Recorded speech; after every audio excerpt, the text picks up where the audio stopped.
Good morning Telangana. నేను మీ ప్రతిష. బులెటిన్ల ముందుగా headlines. ఇవాళ అంబర్పేట ఇబ్రహీంపట్నంలో కేటీఆర్ టూర్. పార్లమెంట్ ఎన్నికలకు పార్టీ శ్రేణుల సన్నద్ధం.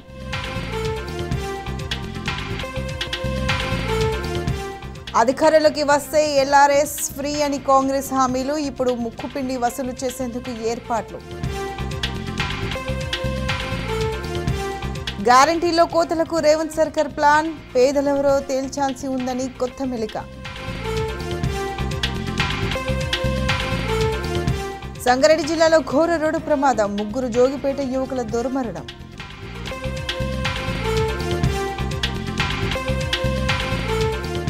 పదిహేను రాజ్యసభ సీట్లకు నేడు ఎన్నికలు. ఉదయం 9 నుంచి సాయంత్రం 4 గంటల వరకు పోలింగ్.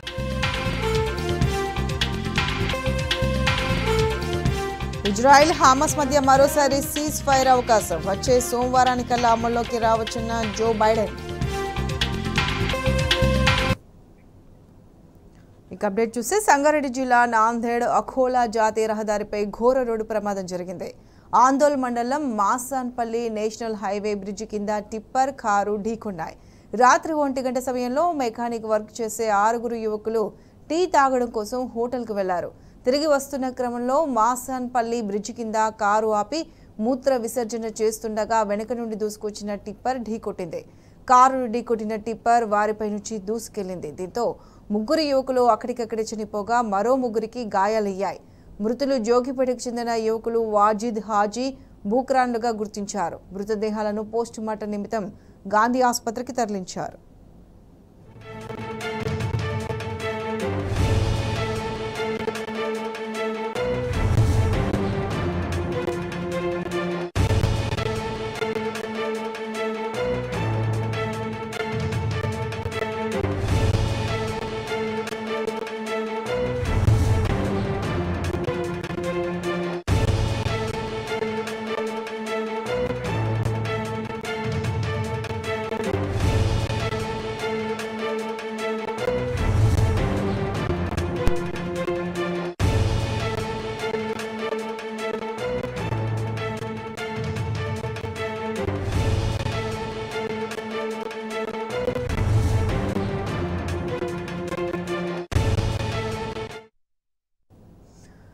ఈ యాక్సిడెంట్ కి సంబంధించి పూర్తి అప్డేట్స్ మా ప్రతినిధి వేణు అందిస్తారు. వేణు, అసలు ఈ యాక్సిడెంట్ ఎలా జరిగింది? కారణం ఏమై ఉండొచ్చు? సంగారెడ్డి జిల్లా ఆందోళ్ మండలం మాసన్పల్లి హైవే ఉంది. హైవే మీద ఉదయం 4 గంటల ప్రాంతంలో సర్వీస్ రోడ్డుపై ప్రమాదం జరిగింది. కారును లారీ ఢీకొట్టడంతో ఆ కారులో ఉన్న 3 యువకులు అక్కడికక్కడే మరణించారు. మరో 2కి తీవ్రంగా గాయాలయ్యాయి. అయితే అతివేగంగా వచ్చిన కారు లారీ ఢీకొట్టడంతో ఈ ప్రమాదం జరిగినట్టుగా పోలీసులు ప్రాథమికంగా అంచనా వేస్తున్నారు. ఈ ప్రమాదంలో ఆ కారులో 5 మంది ప్రయాణం చేస్తున్నారు. 5 మందిలో 3 యువకులు, వీళ్ళు 3 కూడా జోగిపేట పట్టణానికి సంబంధించిన వాజిద్, మక్రమ్, హజిల్ గా గుర్తించారు. మరో 2 వాళ్ళ మిత్రులు కూడా ఇదే జోగిపేట పట్టణానికి సంబంధించిన వాళ్ళిద్దరు పరిస్థితి విషమంగా ఉంది. వాళ్ళను చికిత్స కోసం ఆసుపత్రికి తరలించే పరిస్థితి ఉంది. వాళ్ళ పరిస్థితి కూడా ప్రస్తుతం విషమంగా ఉంది. అయితే దీనికి ముఖ్యంగా ఉదయం 4 గంటల సమయంలో వేగంగా వచ్చిన కారు, అదేవిధంగా లారీ ఢీకొట్టడంతో ఈ ప్రమాదం జరిగినట్టుగా అంచనా వేస్తున్నారు. ఈ సంఘటనలో 3 చనిపోవడం జరిగింది. 2 ప్రస్తుతం చికిత్స పొందుతున్నారు. ఉదయం 4 గంటల ప్రాంతంలో ఈ ప్రమాదం జరిగింది. రైట్ వేణు.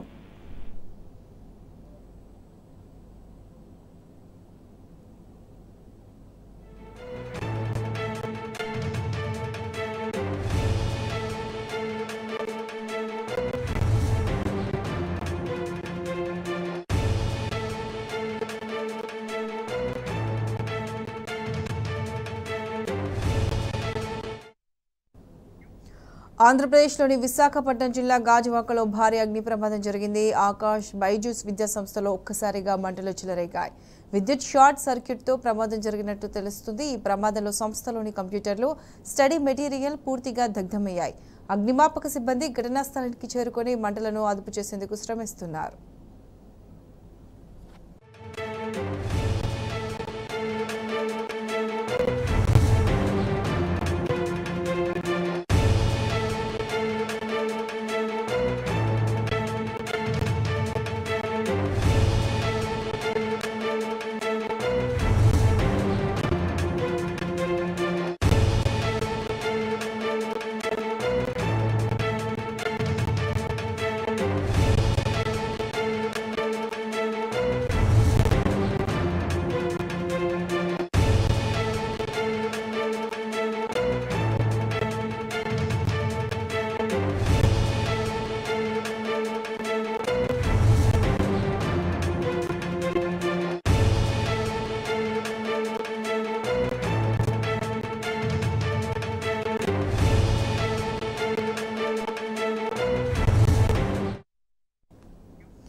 సంక్షేమ పథకాలకు తెల్ల రేషన్ కార్డే ప్రామాణికమన్నారు సీఎం రేవంత్ రెడ్డి. పేదలెవరో మళ్లీ నిర్వచించాల్సిన అవసరం ఉందన్న రేవంత్, లేదంటే కోటీశ్వర్లు కూడా పథకాలకు దరఖాస్తు చేసుకుంటారని చెప్పారు.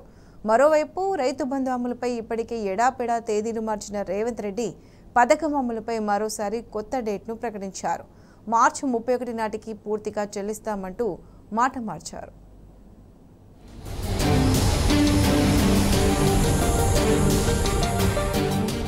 రాష్ట్రంలో పేదరికాన్ని నిర్ధారించేందుకు సీఎం రేవంత్ రెడ్డి కొత్త కొలమానాన్ని నిర్దేశించారు. పేదల కోసం అమలు చేస్తున్న సంక్షేమ పథకాలను అసలైన లబ్ధిదారులకు అందించేందుకు తెల్ల రేషన్ కార్డును ప్రాథమిక అర్హతగా నిర్ణయించామని తెలిపారు.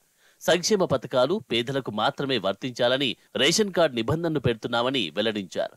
రేషన్ కార్డు లేని వారికి కార్డులు ఇస్తామని, లబ్ధిదారుల గుర్తింపు నిరంతరం కొనసాగుతుందని తెలిపారు. నిరుపేదలు, నిస్సహాయులు ఎవరనేది గుర్తించడానికి ఒక కొలమానం ఉండాలని అన్నారు. లేకపోతే అందరికీ పథకాలను వర్తింపజేస్తే కోటీశ్వర్లు కూడా దరఖాస్తు చేసుకుంటారని చెప్పారు.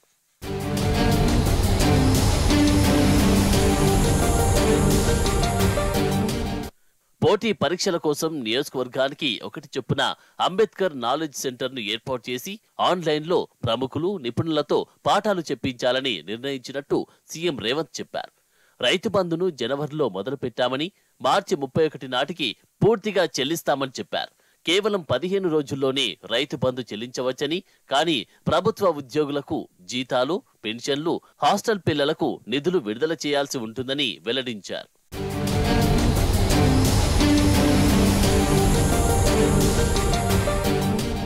అయితే రైతు బంధు పంపిణీపై రేవంత్ రెడ్డి దాగుడు మూతలు ఆడుతున్నారనే అసంతృప్తి రైతుల్లో వ్యక్తమవుతుంది. రైతు బంధు పంపిణీ పూర్తిగా ఎడాపెడా తేదీలు మార్చేస్తూ బిచ్చం వేస్తున్న ధోరణిలో వ్యవహరిస్తున్నారని అన్నదాతలు ఆగ్రహం వ్యక్తం చేస్తున్నారు. అధికారంలోకి రాగానే డిసెంబర్ 9 నుంచి రైతు బంధు వేస్తామంటూ ఎన్నికల ప్రచారంలో నమ్మించి తీరా మార్చి నాటికి కూడా ఇవ్వలేదని ఆవేదన చెందుతున్నారు. రైతు బంధు పంపిణీ ఎప్పటికి పూర్తి చేస్తారన్న విషయంలో సీఎం రేవంత్ రెడ్డికి స్పష్టత ఉన్నట్టు కనిపించడం లేదు. ఎప్పటికప్పుడు తేదీలు మార్చేస్తున్నారు. ఈ నెలలోనే రేవంత్ రెడ్డి 2 సార్లు మాట మార్చారు. ఈ నెల 2న ఎల్బీ స్టేడియం సభలో ఈ నెలాఖరు నాటికి అందరికీ రైతు బంధు పంపిణీ చేస్తామని ప్రకటించారు. ఆ గడువు సమీపిస్తున్నా పూర్తి కాకపోవడంతో మళ్లీ మాట మార్చారు. ఈ నెల 21న కొడంగల్ పర్యటించిన రేవంత్ మార్చి 15 నాటికి అందరి ఖాతాల్లో రైతు బంధు జమ అవుతుందని చెప్పారు. ఇప్పుడు ఆ మాట మీద కూడా నిలబడలేదు. తాజాగా మార్చి 31 నాటికి రైతు బంధు వేస్తామంటూ కొత్త డేటు ప్రకటించడంపై రైతులు ఆగ్రహం వ్యక్తం చేశారు.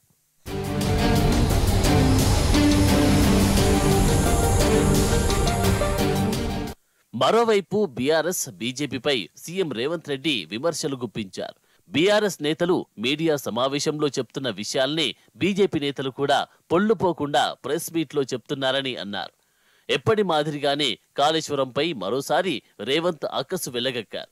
అప్పులు తెచ్చి ఆస్తులు సృష్టించామని గత ప్రభుత్వం చెప్పిందని, మిషన్ భగీరథ కాళేశ్వరంతో ఏమైనా ఆస్తి సృష్టించారా అని ప్రశ్నించారు. మిషన్ భగీరథ కాళేశ్వరం కట్టి 1 రూపాయి అయినా ఆదాయం సృష్టించారా అని అడిగారు.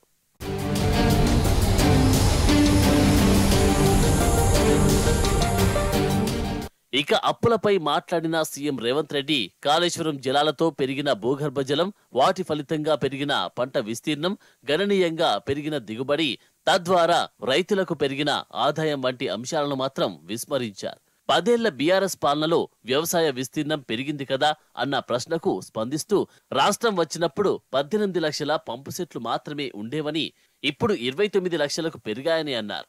అదనంగా వచ్చిన 11 లక్షల పంపు సెట్ల కింద సుమారు 40 లక్షల ఎకరాల విస్తీర్ణంలో సాగు పెరిగిందని, అందుకే ఉత్పత్తులు కూడా పెరిగాయని వివరించారు. అంతే తప్ప గత ప్రభుత్వం చేసింది ఏమీ లేదని అన్నారు.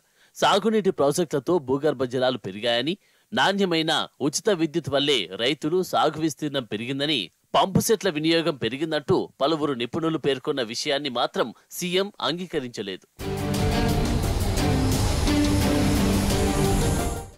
తెలంగాణ భూభాగానికి వచ్చి నాగార్జున సాగర్ను స్వాధీనం చేసుకున్న అంశాన్ని రాష్ట్ర ప్రభుత్వం పూర్తిగా గాలికి వదిలేసింది. డ్యాముపై ఏపీ సర్కార్ దురాక్రమణకు పాల్పడి 3 నెలలు గడుస్తున్న రేవంత్ ప్రభుత్వం ఈ అంశంపై దృష్టి సారించలేదు. ఏపీ స్వాధీనం చేసుకున్న డ్యాం భూభాగాన్ని తిరిగి తెలంగాణకు స్వాధీనం చేయాలన్న డిమాండ్ను కేంద్రం ముందు పెట్టడం లేదు. అందుకు విరుద్ధంగా డ్యాంతో పాటు పలు అవుట్లెట్లను కూడా కేంద్రానికి దారదత్తం చేసేందుకు సిద్ధపడింది.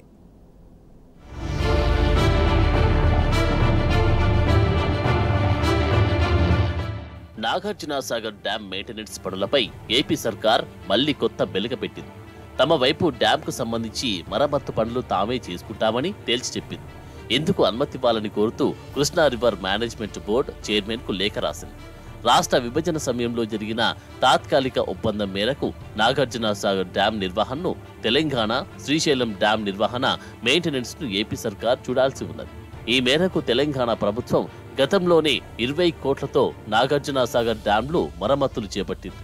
ఇటీవలి అసెంబ్లీ ఎన్నికల సమయంలో ఏపీ సర్కార్ అక్రమంగా సాగర్ డ్యాం వద్ద సాయుధ బలగాలను మోహరించిన సంగతి తెలిసింది. ఆ సమయంలో డ్యాంను తన ఆధీనంలోకి తీసుకున్న కేఆర్ఎంబీ ఏమైనా మరమ్మతులు చేయాలంటే తమ అనుమతి తప్పనిసరి అని స్పష్టం చేసింది. ఈ నేపథ్యంలో తెలంగాణ ప్రభుత్వం కేఆర్ఎంబీ అనుమతితో మరమ్మతు పనులను పునఃప్రారంభించింది.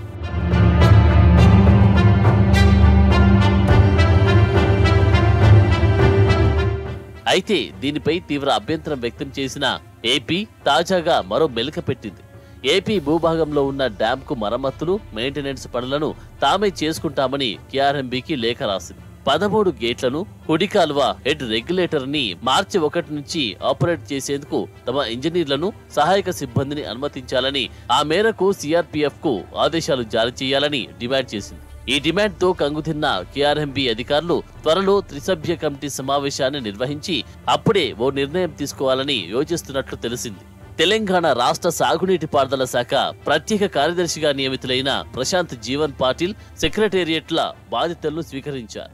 ఆయనకు ENC general Anil Kumar, Gajwel ENC Hariram, ENC Nagender Rao, deputy ENC Srinivas తదితరులు పుష్పగుచ్చాలను అందజేసి శుభాకాంక్షలు తెలియజేశారు.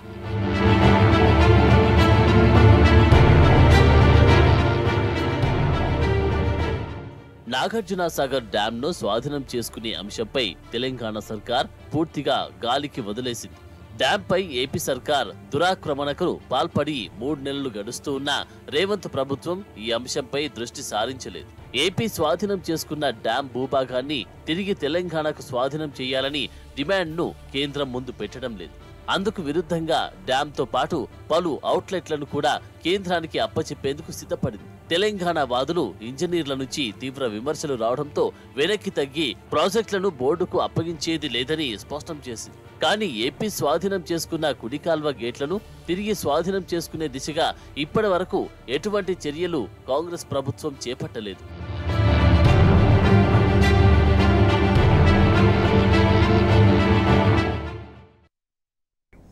దళిత బంధు లబ్ధిదారులపై కాంగ్రెస్ ప్రభుత్వం పగబట్టింది. సర్కారుకు లబ్ధిదారుల గోస పట్టడం లేదు.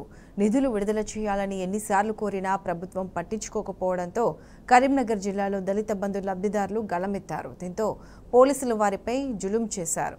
నిధులు ఇవ్వాలని కోరితే అరెస్టులు చేయడం ఏంటని లబ్ధిదారులు మండిపడ్డారు.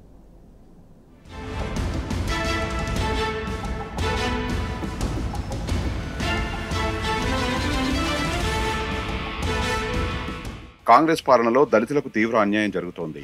రాష్ట్ర తొలి ముఖ్యమంత్రి కేసీఆర్ ఎంతో దూరదృష్టితో తీసుకొచ్చిన ఈ ప్రతిష్టాత్మక దళిత బంధు పథకం అటకెక్కుతోంది. హస్తం జమానాలో లబ్ధిదారులకు ఇప్పటిదాకా నిధులు విడుదల కాలేదు. అధికారంలోకి వచ్చి 2 నెలలైనా స్కీమ్ గురించి ఎలాంటి ప్రస్తావన లేకపోవడంతో లబ్ధిదారులంతా ఆవేదన చెందుతున్నారు. పథకం కింద 10 లక్షలు వస్తే తమ తలరాతలు మారతాయని కొండంత ఆశలు పెట్టుకుంటే కాంగ్రెస్ సర్కారు మాత్రం వీరిని పట్టించుకోకపోవడం విమర్శలకు తావిస్తోంది. 2 నెలలుగా విన్నవించుకుంటున్నా ఎలాంటి ఫలితం లేకపోవడంతో చివరకు లబ్ధిదారులంతా న్యాయం కోసం గలమెత్తారు.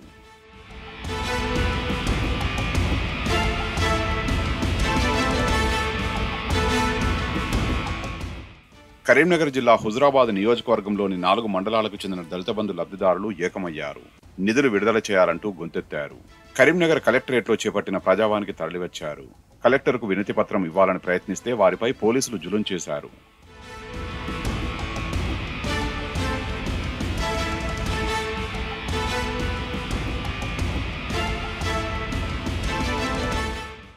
దళిత బంధు నిధుల విడుదలపై అధికారులు పోలీసులకు విన్నవించుకున్నా ఎలాంటి స్పందన లేకపోవడంతో లబ్ధిదారులు ధర్నా చేపట్టారు.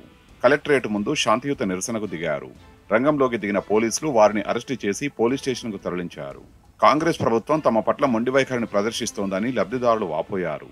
ఇందిరమ్మ రాజ్యం అంటే ఇదేనా అని ప్రశ్నించారు. మమ్మల్ని ఇక్కడ ఎందుకు ఉండనిత్తలేరు, మమ్మల్ని వ్యాన్ ఎందుకు ఎక్కువ అంటారు, మేము సార్తో మాట్లాడతామని వచ్చినాం. మేము చెల్పూర్ నుంచి వచ్చినాం సార్. దళిత బంధు 2వ విడతకు మా అకౌంట్ లో పైసలు లేవు సార్. మేము కలెక్టర్ తో మాట్లాడతామని అత్త వీళ్ళు పోలీసులు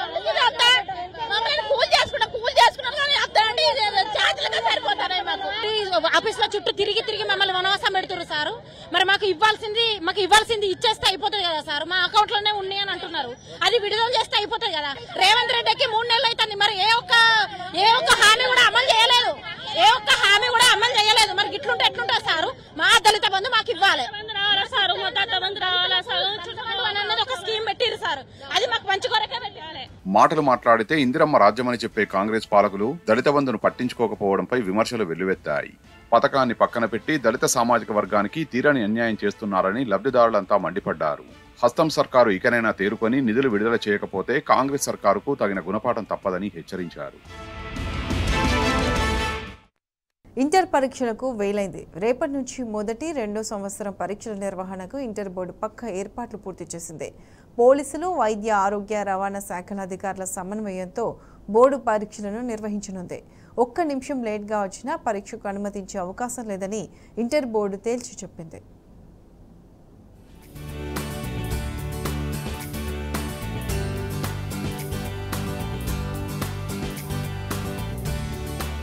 ఇంటర్ వార్షిక పరీక్షలు బుధవారం నుంచి ప్రారంభం కానున్నాయి. 1521 కేంద్రాల్లో 9,80,978 మంది విద్యార్థులు ఈ పరీక్షలు రాయనున్నారు. ఉదయం 9 గంటల నుంచి మధ్యాహ్నం 12 గంటల వరకు పరీక్ష జరగనుంది. పారదర్శకంగా పరీక్షలు నిర్వహించేందుకు ఇంటర్ బోర్డు అన్ని ఏర్పాట్లు చేసింది.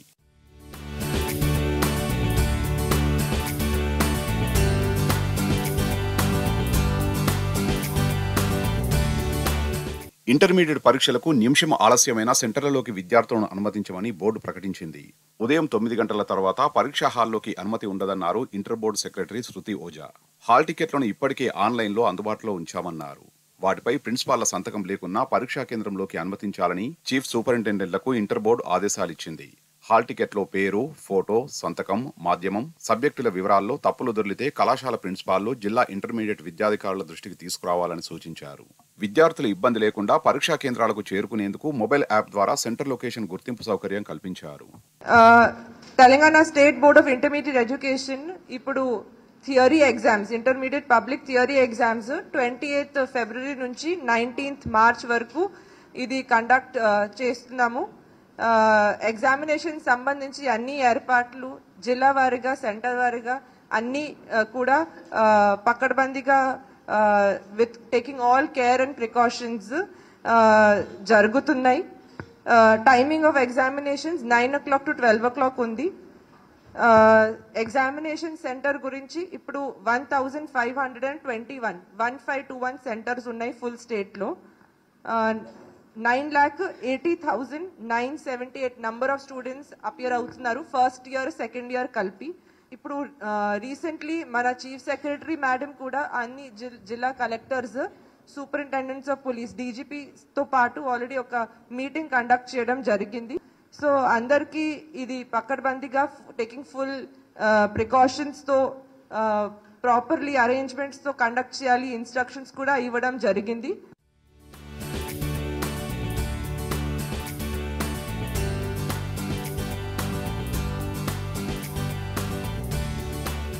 ఇక ఈ ఏడాది 9,80,978 మంది విద్యార్థులు ఇంటర్ పరీక్షలు రాయనున్నారు. ఇందులో 4,78,718 మంది విద్యార్థులు మొదటి సంవత్సరం పరీక్షలు, 5,02,260 మంది ఇంటర్ సెకండరీ ఎగ్జామ్ కు హాజరు కానున్నారు. 27,900 మంది ఇన్విజిలేటర్లను, 75 ఫ్లయింగ్ స్క్వాడ్ బృందాలు, 1,521 మంది చీఫ్ సూపరింటెండెంట్స్, 200 మంది సిట్టింగ్ స్క్వాడ్స్ ను ఇంటర్ బోర్డు నియమించింది. పరీక్షా గదికి 25 మంది చొప్పున విద్యార్థులను కేటాయించనున్నారు. ఆన్ ట్రాక్ ఉన్నాయి అన్ని అరేంజ్మెంట్స్ అండ్ ఎలాంటి స్టూడెంట్స్ కి ఇబ్బంది రాకుండా జరుగుతాయి. ఈ ప్రెస్ మీట్ ద్వారా మీ అందరూ కూడా ఈ 14416 టోల్ ఫ్రీ నంబర్ ఉంది, అది 24/7 సర్వీస్, సైకియాట్రిస్ట్, సైకలాజిస్ట్ 24/7 అవైలబుల్ ఉంటారు. ఇది మన హెల్త్ డిపార్ట్మెంట్ సంబంధించి టోల్ ఫ్రీ హెల్ప్ లైన్. ఇది స్ట్రెస్ని ఎలా కోపప్ చేయాలి, ఇంకా ఏమైనా ప్రెషర్ ఉంటే ఒక పర్సన్ మాట్లాడడానికి ఇది చాలా ఉపయోగపడుతుంది. స్టూడెంట్స్ సంబంధించి ఆర్టీసీకి కూడా ఇన్స్ట్రక్షన్స్ ఇవ్వడం జరిగింది. ఇది ఎక్కడ నీడ్ ఉంటాయో అక్కడ స్పెషల్ బస్సెస్ కూడా అరేంజ్మెంట్స్ చేశారు. 9 to 12 మన ఎగ్జామినేషన్ టైం ఉంది.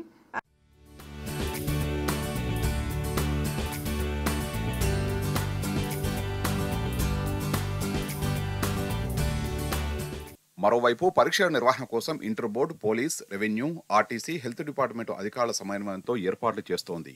పరీక్షా కేంద్రాల వద్ద 144 సెక్షన్ అమలు చేస్తుండటంతో పాటు ప్రతి ఎగ్జామ్ సెంటర్ దగ్గర హెల్త్ క్యాంపు ఏర్పాటు చేస్తున్నారు. ఎగ్జామ్ టైమింగ్స్ దృష్టిలో పెట్టుకుని ఆర్టీసీ సంస్థ బస్సులు నడపనుంది. ప్రస్తుత పోటీ ప్రపంచంలో ప్రభుత్వ ఉద్యోగం సాధించడం సవాలుతో కూడుకున్న పని. రాత్రింబవళ్లు కష్టపడినా ఉద్యోగం వస్తుందని ఖచ్చితంగా చెప్పలేం. కానీ ఓ యువకుడు మాత్రం ఏకంగా 5 ప్రభుత్వ ఉద్యోగాలు సాధించి ఔరా అనిపించాడు. తన విజయానికి తన తల్లిదండ్రులే కారణమని యువకుడు గర్వంగా చెప్తున్నాడు.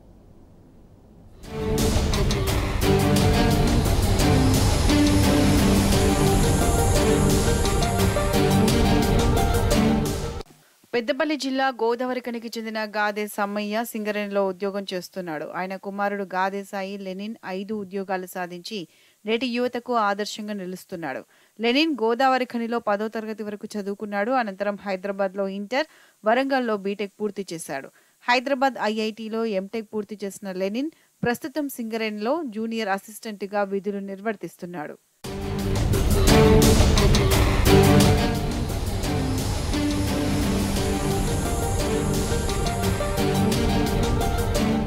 లెనిన్ సింగరేణిలో ఉద్యోగం చేస్తూనే గోదావరిఖని ఎక్స్చేంజ్ సీఏ రమేష్ ప్రోత్సాహంతో పోటీ పరీక్షలకు సిద్ధమయ్యాడు.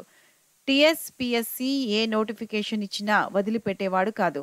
టీఎస్పీఎస్సీ నిర్వహించిన 4 పోటీ పరీక్షలకు హాజరయ్యాడు. Assistant motor vehicle inspector, polytechnic lecturer, assistant executive engineer, group 4 పరీక్షలు రాసి విజయం సాధించాడు. నా పేరు గాదే సాయి. నేను బీటెక్ మెకానికల్ ఇంజనీర్ చదివాను కిట్స్ వరంగల్లో. బీటెక్ అయిపోయాక ఎంటెక్ ఐఐటి హైదరాబాద్ సీట్ వచ్చింది. అందులో ఎంటెక్ చేస్తూ కాంపిటేటివ్ ఎగ్జామ్స్కి ప్రిపేర్ అయ్యాను. అందులో భాగంగా సింగరేణి జూనియర్ అసిస్టెంట్ వచ్చింది నోటిఫికేషన్. అప్పుడు నేను ప్రిపేర్ అయ్యాను 2 months. దాని తర్వాత సింగరేణి ఎగ్జామ్స్ రాశాను. అందులో 60 ర్యాంక్ వచ్చింది. సింగరేణి జూనియర్ అసిస్టెంట్ వచ్చినాక నేను గ్రూప్ 1 ప్రిపరేషన్ స్టార్ట్ చేశాను. గ్రూప్ 1 మంచిగా ప్రిపేర్ అయ్యి ప్రిలిమ్స్ క్వాలిఫై అయ్యాను. ప్రిలిమ్స్ అయిపోయాక నేను ఏడబ్ల్యూ ప్రిపరేషన్ స్టార్ట్ చేశాను. ఏడబ్ల్యూలో కూడా మంచి ర్యాంక్ వచ్చింది. స్టేట్ లెవెల్ 8th ర్యాంక్ వచ్చింది. తర్వాత ఏఎంవే ప్రిపేర్ అయ్యాను. ఏఎంవేలో కూడా మంచి ర్యాంక్ వచ్చింది. State level 12th rank. తర్వాత గ్రూప్ 4 ప్రిపేర్ అయ్యాను. గ్రూప్ 4లో కూడా మంచి ర్యాంక్ వచ్చింది. తర్వాత పాలిటెక్నిక్ లెక్చరర్ ఎగ్జామ్ రాశాను. అందులో కూడా మంచి ర్యాంక్ వచ్చింది. తర్వాత గ్రూప్ ఎగ్జామ్ రాశాను. అందులో కూడా మంచి మార్క్స్ వచ్చాయి. ఎన్ని జాబ్స్లో మంచి మార్క్స్ రావడం నాకు చాలా సంతోషంగా ఉంది. ఈ bulletin updates keep watching 10 News.